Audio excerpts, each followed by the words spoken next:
Very good evening everyone. Hope आप सब बहुत अच्छे होगे, आपकी हेल्थ अच्छी होगी और आपके एग्जाम्स, आप अपने 2 एग्जाम्स दे चुके हो। एक आप अपना एफआर का एग्जाम दे चुके हो और एक आप अपना एसएफएम का एग्जाम दे चुके हो।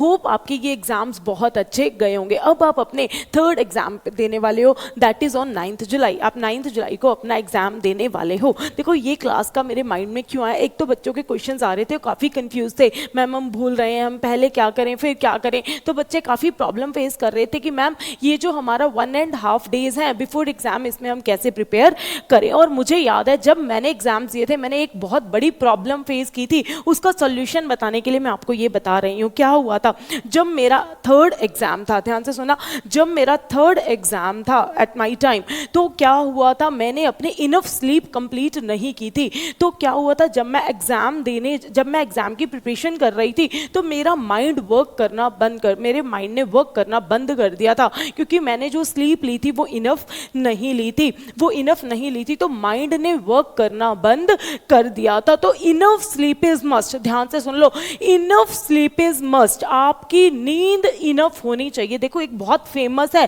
कि चार्ज को जितना मर्जी बढ़ा लो और नींद को जितना मर्जी बढ़ा लो, इनका कोई एंड नहीं होता, लेकिन एक स्लीप इनफ होनी जरूरी है। अब कितनी स्लीप आपको एग्जाम के बिफोर लेनी है, 6 to 7 आवर्स। ध्यान से सुन लो, not more than this, not less than this. आपका स्लीप 6 to 7 आवर्स की होनी चाहिए, नहीं तो आपका माइंड वर्क नहीं करेगा, आपका माइंड कंसंट्रेशन से वर्क नहीं करेगा, आपके माइंड में जो होना चाहिए वो पिकअप नहीं कर पाएगा। तो आपकी कंसंट्रेशन मस्ट है। कंसंट्रेशन के लिए आपकी स्लीप इनफ होनी चाहिए। कितनी स्लीप होनी चाहिए, मिनिमम 6 एंड मैक्सिमम 7, ना इससे ज्यादा ना इससे कम। और second, your healthy diet, because अगर आप ज्यादा खा रहे हो, if you are eating more you will feel sleepy और आप प्रिपेयर नहीं कर पाओगे। और अगर आप लेस ईट कर रहे हो तो आप क्या करोगे, आपका माइंड अच्छे से वर्क नहीं करेगा। तो आपकी डाइट हेल्दी होनी चाहिए, प्रॉपर होनी चाहिए, एंड सेकेंड आपकी स्लीप इनफ होनी चाहिए। प्लीज ये 2 बातें आपको ध्यान रखनी है जब तक आपके एग्जाम्स कंप्लीट ना हो जाए, sleep enough and eat healthy. ये 2 आपको वैसे ही पॉइंट ऑफ व्यू से बता रही हूँ, फिर हम एग्जाम पे भी चलेंगे कि हमको 1.5 day बिफोर कैसे प्रिपेयर करना है। तो please sleep at least 6 hours, maximum 7 hours, and the second is have a healthy diet. अब क्या होगा, फॉर एग्जाम्पल आपने क्या किया, आपका एग्जाम 2 to 5 आपका कंप्लीट हो गया, 7 जुलाई को आपने अपना एसएफएम का एग्जाम दे दिया, 5 o'clock आपका एग्जाम खत्म हो गया। Now you have effective 25 hours, 1.5 days है जो आपके पास, इसमें आपके पास इफेक्टिव कितने आवर्स हैं, आपके पास इफेक्टिव 25 आवर्स है फॉर स्टडी। एक्सक्लूड कर दिया मैंने आपका sleeping time, rest time, relax time, ये सभी ईटिंग टाइम, रिलैक्स टाइम, सभी स्लीपिंग टाइम को एक्सक्लूड करके आपके पास इफेक्टिव 25 आवर्स है फॉर स्टडी। फॉर एग्जाम्पल आपका 5 PM पे एग्जाम फिनिश हो गया। अब आपका एसएफएम एग्जाम वाले डे आपको क्या करना है, आपको 6 PM तक आप अपने घर पहुंच जाओगे, आप अपना खाना खाओगे, आपको 1 hour रिलैक्स के लिए लेना ही लेना है। अब या तो आप, अगर आपकी स्लीप इनफ नहीं है तो आप 1 hour स्लीप कर लीजिए, आप 1 घंटा सो जाइए, उसके बाद ही आप अपनी स्टडी बिगिन करो। डायरेक्टली जाकर आपको स्टडी बिगिन नहीं करनी, अदरवाइज आपको 1 hour का रिलैक्स लेना ही लेना है। तो इफेक्टिव आपको 7:30 पे अपनी स्टडी को बिगिन करना है, 7:30 PM को आपको अपनी स्टडी को बिगिन करना है। फिर आपका है 1 day before exam, 1 day before exam and then your exam day, 1 day before exam and then 1 is your exam day. जब आपका ऑडिट का क्या है, एग्जाम है, ऑडिट का क्या है, एग्जाम है। अगर मैं डे वाइज लूँ, ये हो गया आपका 7 जुलाई, ये हो गया आपका 8 जुलाई और ये हो गया आपका 9th जुलाई। अब आवर्स की बात करूं तो आपके पास इफेक्टिव कितने आवर्स हैं, आपके पास इफेक्टिव 25 आवर्स है फॉर स्टडी। जिस दिन आपने अपना एसएफएम का एग्जाम दिया उस दिन आपके पास है 5 आवर्स, उस दिन आपके पास क्या है,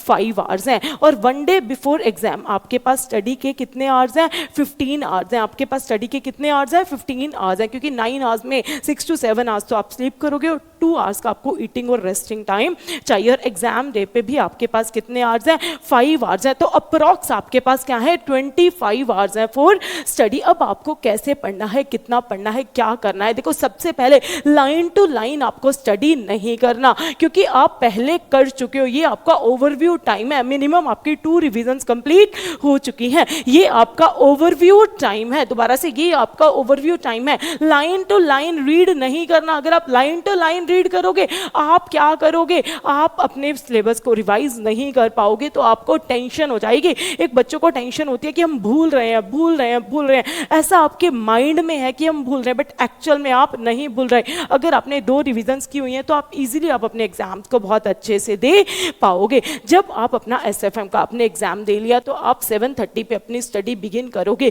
ये मैं आपको अपने पर्सनल व्यू से बता रही हूँ कि देखो 5 मिनट्स, कितना 5 मिनट्स आपको मेडिटेशन के देने हैं। थिंक अबाउट, मतलब आपको क्या करना है? बैठना है, रिलैक्स करना है, थोड़ा ब्रीदिंग पे स्ट्रेस करो, आपको ब्रीथ करना है, इनहेल एक्सहेल। 5 मिनट्स आपको मेडिटेट करना ही करना है। दोबारा से 5 मिनट्स आपको मेडिटेशन के देने ही देने हैं। इससे आपकी कंसंट्रेशन पावर इंप्रूव हो जाएगी। Then take 1 glass of water, आपने 1 ग्लास पानी पीना है और आपको अपनी स्टडी को बिगिन करना है। आपको अपनी स्टडी को बिगिन करना है। सबसे पहले स्टैंडर्ड जोन ऑडिटिंग नहीं उठाने, दोबारा से सबसे पहले स्टैंडर्ड जोन ऑडिटिंग नहीं उठाने, क्योंकि उस दिन आपका माइंड इतना रिलैक्स नहीं है, क्योंकि आप अपना एग्जाम देकर आए हो। आपको कोई ऐसा टॉपिक पिक करना है जो इजी भी है और मार्क्स वेटेज से भी इंपॉर्टेंट है। सबसे पहले आपको उठाना है आपका प्रोफेशनल एथिक्स। कौन सा चैप्टर उठाना है? Professional ethics. और इस बार इसमें अमेंडमेंट भी थी, ध्यान से, इस बार इसमें अमेंडमेंट भी थी। तो ये मिनिमम 12 मार्क्स का आएगा और मैक्सिमम 15 मार्क्स का एग्जाम आपके प्रोफेशनल एथिक्स में से आएगा। तो सबसे पहले आपको उठाना है प्रोफेशनल एथिक्स और इसको आपको देने हैं अप्रॉक्स 3 आवर्स। इसको आपको कितने देने हैं? अप्रॉक्स 3 आवर्स देने हैं। और ये मैंने आपको स्ट्रेटेजी की क्लास में भी बताया था, नॉर्मल क्लास में हर फैकल्टी बताती है आपको कि आपको जो क्वेश्चंस में प्रॉब्लम फेस कर रहे हो, आपको उन क्वेश्चंस को हाईलाइट करना है। लास्ट डे पे आप प्रोफेशनल एथिक्स के सभी क्वेश्चंस को रिवाइज नहीं कर पाओगे। जो हाईलाइटेड क्वेश्चंस होंगे, जहां प्रॉब्लम फेस कर रहे होगे, आपको सिर्फ उन्हीं क्वेश्चंस को एक बार गो थ्रू करना है और आपको अपने प्रोफेशनल एथिक्स को 3 आवर्स में कंप्लीट करना है। और काउंसिल जर्नल गाइडलाइंस प्लीज मत छोड़ना। काफी बच्चे होते हैं क्लॉजेस को, शेड्यूल्स को अच्छे से कर लेते हैं और वो काउंसिल जर्नल गाइडलाइंस स्किप कर देते हैं। काउंसिल जर्नल गाइडलाइंस काफी इंपॉर्टेंट है, तो आपको काउंसिल जर्नल गाइडलाइंस भी करनी है और शेड्यूल्स भी करने और एक्ट भी करना है। तो आपको 3 आवर्स में अपना प्रोफेशनल एथिक्स कंप्लीट करना है। उसके बाद आप उठाओगे अपना कंपनीज एक्ट एंड कारो। क्या उठाओगे?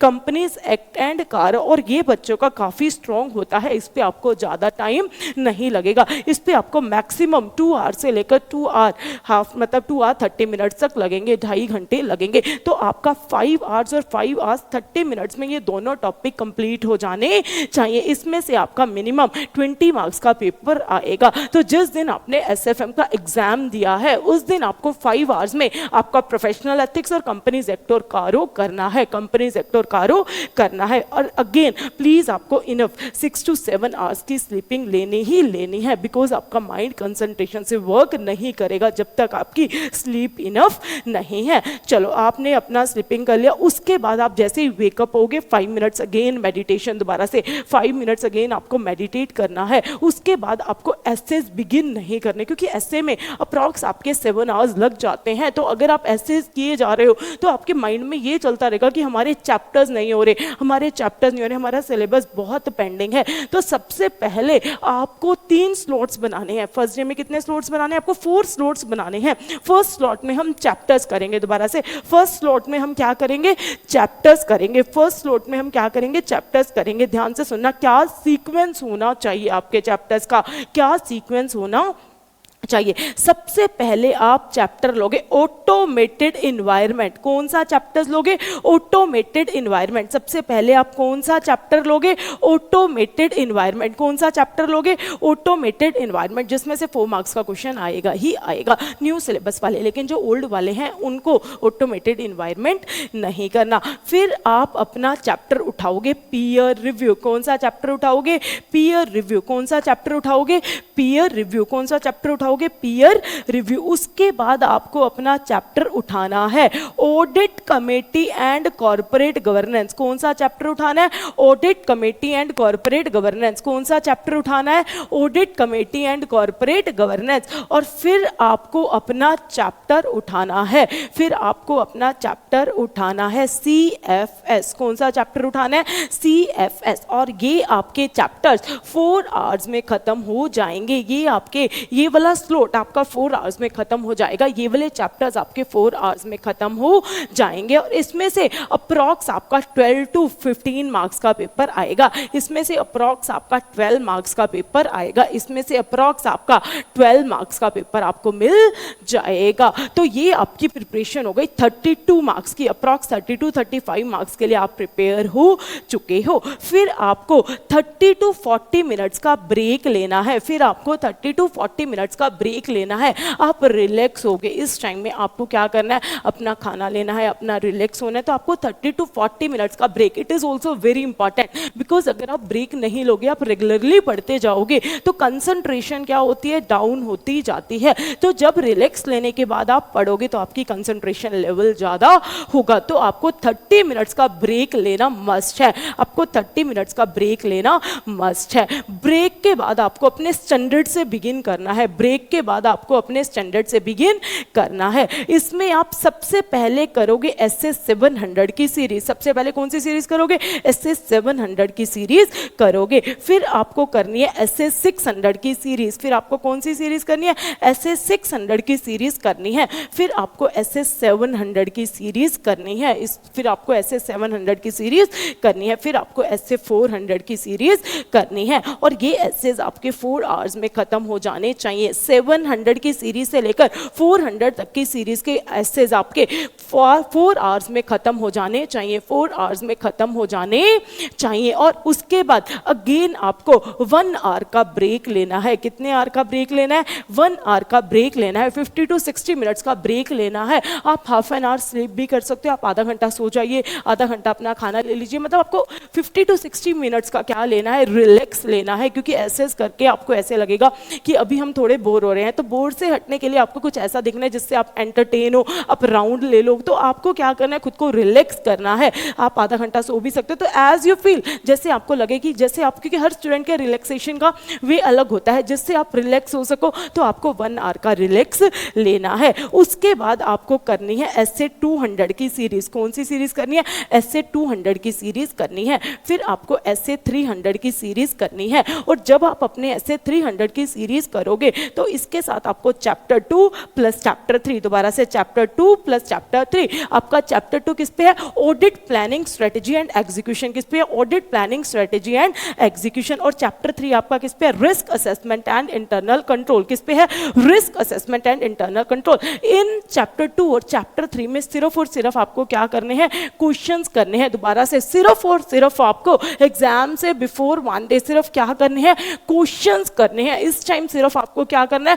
क्वेश्चंस करना है। Risk assessment and internal control में 2 टॉपिक इंक्लूड किए गए थे, step for risk identification, step for risk identification and risk based audit and risk based audit. In topic को आपको अच्छे से करना है, इन टॉपिक को आपको अच्छे से करना है। दोबारा से चैप्टर 3 में steps for risk identification and risk based audit, इस चैप्टर को, इस टॉपिक को इंक्लूड किया गया था चैप्टर 3 में, तो इसको आपको अच्छे से करना है। अदरवाइज आपको चैप्टर 2 और चैप्टर 3 के सिर्फ और सिर्फ क्या करने हैं, क्वेश्चंस करने हैं। सिर्फ और सिर्फ आपको क्या करने हैं, क्वेश्चंस करने हैं, क्वेश्चंस करने हैं। और फिर उसके बाद आपको करना है PSU। क्या करना है, PSU करना है। उसके बाद आपको क्या करना है, PSU करना है। और ये आपका 4 आवर्स में कंप्लीट हो जाना चाहिए। ये स्लॉट आपका 4 आवर्स में कंप्लीट हो जाना चाहिए। ये स्लॉट आपका 4 आवर्स में कंप्लीट हो जाना चाहिए। फिर आपको 20 to 30 मिनट्स का क्या लेना है, रिलैक्स लेना है। फिर आपको 20 to 30 मिनट्स का क्या लेना है,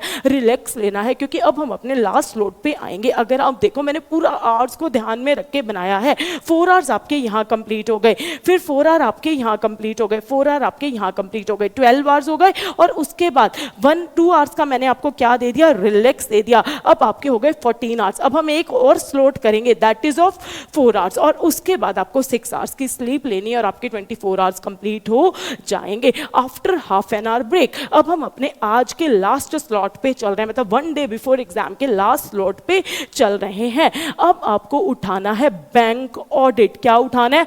बैंक ऑडिट। क्या उठाना है? Bank audit. क्या उठाना है? Bank audit. इसमें आपको बेसल 3 नॉर्म्स, प्लीज ध्यान से सुन लो, बेसल 3 नॉर्म्स इसको इंक्लूड किया गया है। Basel 3 norms plus NPA provisioning norms, plus NPA provisioning norms. NPA provisioning norms की जो एनपीए क्लासिफिकेशन होती है, जो आप पढ़ते हैं एनपीए क्लासिफिकेशन, कि एनपीए को कब कैसे क्लासिफाई किया जाएगा, जैसे एग्रीकल्चर एडवांस हो गया, गवर्नमेंट गारंटीड एडवांसेस हो गए, तो एनपीए क्लासिफिकेशन को आपको बहुत अच्छे से करना है और आपको इस चैप्टर के सभी इंपॉर्टेंट टॉपिक्स को अच्छे से करना है। लेकिन Basel 3 norms plus NPA classification norms को आपको स्पेसिफिकली ज्यादा स्ट्रेस देना है। उसके बाद आप अपना चैप्टर उठाओगे इंश्योरेंस। कौन सा चैप्टर उठाओगे? आपको अपना चैप्टर उठाना है इंश्योरेंस। कौन सा चैप्टर उठाना है? इंश्योरेंस। कौन सा चैप्टर उठाना है? इंश्योरेंस। फिर आपको उठाना है आपका एनबीएफसी। क्या उठाना है? एनबीएफसी। क्या उठाना है? एनबीएफसी। और फिर आपको उठाना है internal audit, management and operational audit. कौन सा चैप्टर उठाना है? इंटरनल ऑडिट,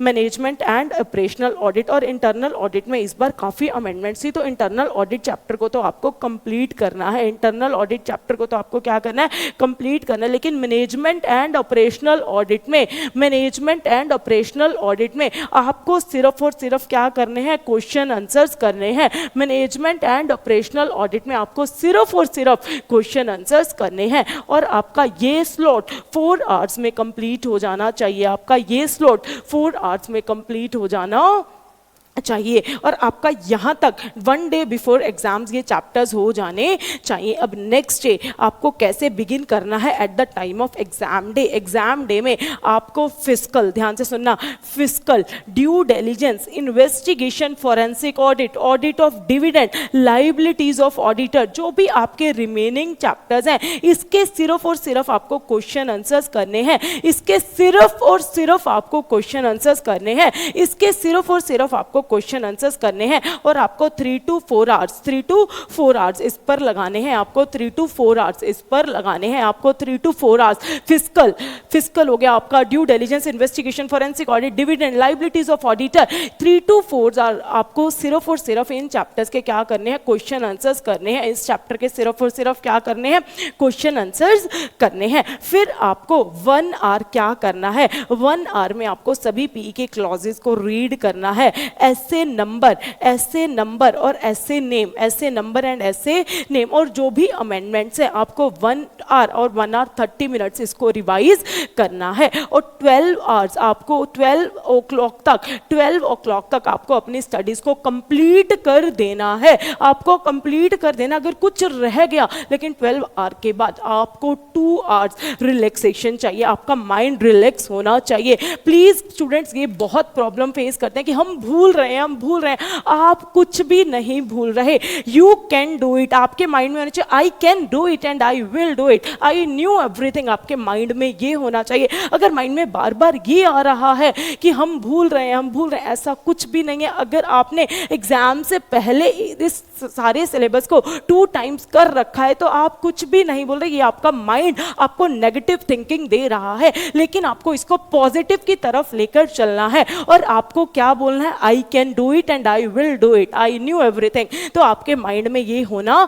चाहिए। और 12 बजे तक आप अपनी स्टडीज को कंप्लीट कर दोगे और आपको 2 आवर्स का रिलैक्स लेना है बिफोर एग्जाम। तब आप कुछ भी नहीं पढ़ोगे, आप अपना एंटरटेनमेंट देखोगे, या आप अपने फादर्स, अपने पेरेंट्स के साथ बैठकर आपको वहां से मोटिवेशन मिलेगी ताकि आप अपने एग्जाम्स को अच्छे से दे पाओ। अब बात करते हैं, आप आ गए एग्जाम रूम में। अब आप आ गए किसमें? एग्जाम रूम में। अब आपको क्या करना है? ड्यूरिंग द एग्जाम आपका पेन पुराना होना चाहिए, ओल्ड पेन आपको यूज करना है। अगर आप न्यू पेन यूज करोगे तो आपकी स्पीड अप नहीं हो पाओगे, तो आपका पेन ओल्ड होना चाहिए। और आपको सबसे इंपॉर्टेंट बात, आपको क्या करना है? सबसे पहले आप क्वेश्चंस को रीड करोगे। देखो, इसमें आपका एग्जाम आएगा। जब आपका एग्जाम आएगा, आपके 30 मार्क्स के तो क्या आएंगे? एमसीक्यू आएंगे। और आपका 70 मार्क्स का क्या आएगा? डिस्क्रिप्टिव पेपर आएगा। डिस्क्रिप्टिव पेपर आएगा। अब और बच्चे ये बहुत प्रॉब्लम फेस करते हैं, दैट इज ऑफ स्पीड, कि उनका एग्जाम कंप्लीट नहीं हो पाता,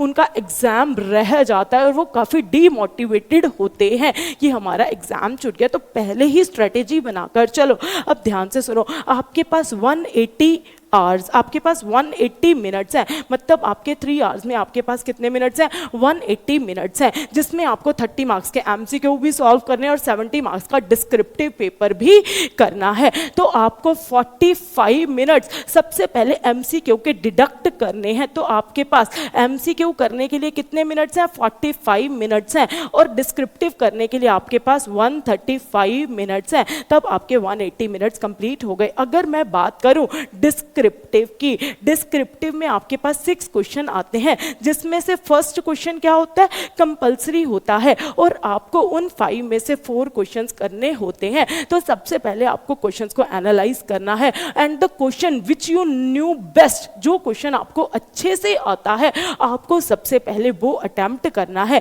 अब आपके सभी क्वेश्चंस में 3 पार्ट्स होते हैं। सभी क्वेश्चंस में कितने पार्ट्स होते हैं? 3 पार्ट्स होते हैं। कई बार ऐसा होता है कि आपको पूरा क्वेश्चन कोई भी कंप्लीट अच्छे से नहीं आता, 2 पार्ट्स आते हैं और 3rd पार्ट आपको नहीं आता, एज्यूम कर रही हूं। तो जो आपको बेस्ट आता है, जो आपको क्या आता है? बेस्ट आता है, सबसे पहले आपको वही क्वेश्चन को अटेम्प्ट करना है। तो आपको क्या करना है? आपको 5 क्वेश्चंस अटेम्प्ट करने हैं। जो फर्स्ट क्वेश्चन आपको बेस्ट आता है इसको आपको 30 मिनट्स देने हैं। जो क्वेश्चन आपको बेस्ट आता है आपको उसको 30 मिनट्स देने हैं। Second question, third question, fourth question, fifth question को आपको 25 मिनट्स, 25 मिनट्स, 25 मिनट्स, 25 मिनट्स। तो ये हो गए आपके 130 मिनट्स, मतलब 130 टू 135 मिनट्स आपको अपने डिस्क्रिप्टिव पेपर को कंप्लीट करना है। 130 टू 135 मिनट्स आपको अपने डिस्क्रिप्टिव पेपर को कंप्लीट करना है। तो आपको टाइम स्लॉट का ध्यान रखना है। आपके माइंड में ये होना चाहिए कि मुझे 25 टू 30 मिनट्स में अपना क्वेश्चन कंप्लीट करना है, ताकि आपका exam complete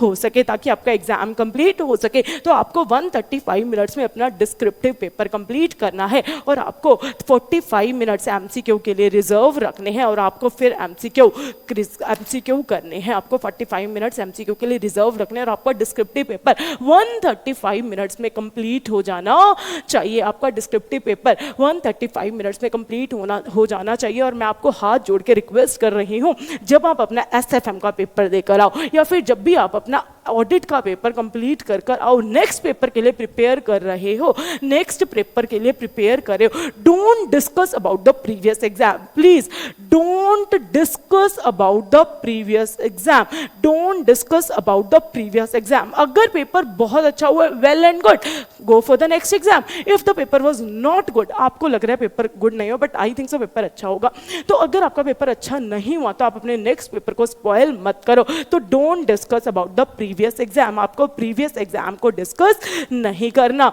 done is done, जो हो गया सो हो गया, that will not come back. Prepare for the next exam, do work hard, God will surely give you the success, God will surely give you the success. तो आपको अच्छे से पढ़ना है, प्लीज प्रीवियस एग्जाम को डिस्कस नहीं करोगे। Secondly, आप अपनी स्लीप मिनिमम 6 आवर्स की और मैक्सिमम 7 आवर्स की लोगे ही लोगे, बिकॉज मुझे पता है, मैंने ये प्रॉब्लम फेस की है प्रैक्टिकली, कि मेरा माइंड वर्क करना बंद कर दिया था जब मैंने अपनी स्लीप कंप्लीट नहीं ली थी। तो मेरी मदर ने मुझे सजेशन दी थी, complete your sleep, and really my mind goes into concentration, and I studied very well. और second, healthy diet, don't eat much, don't eat less, have a healthy diet, and it will depend on body to body. तो आपको healthy diet लेनी है, और मैंने आपको पूरी strategy बता दी कि आपको 25 आवर्स में कैसे कौन कौन से चैप्टर को स्टडी करना है। और जो आपने पहले नहीं किया आप उसको स्टार्ट नहीं करोगे, जो किया है अगेन